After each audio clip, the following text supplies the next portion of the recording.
There has been ongoing debate about the idea of combining Emancipation Day, August 1st, and Independence Day, August 6th, in Jamaica. The Private Sector Organization of Jamaica, PSOJ, suggested this to streamline the holidays, but it has sparked mixed reactions. While some Jamaicans argue that merging the two would simplify the holiday calendar, many others strongly oppose the idea, as they believe that Emancipation Day and Independence Day represent distinct aspects of Jamaica's history and identity. Emancipation Day commemorates the abolition of slavery in 1834, while Independence Day marks the country's liberation from British colonial rule in 1962.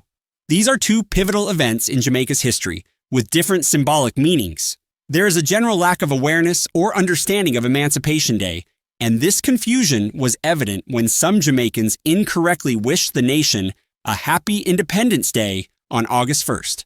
The low level of recognition for Emancipation Day highlights an issue of historical education and cultural awareness. Despite this, for many, the idea of merging the two holidays diminishes the significance of both events, especially the hard-fought battle for freedom from slavery, which is an essential part of Jamaica's identity. Keeping them separate helps maintain respect for the different milestones that shape Jamaica's history.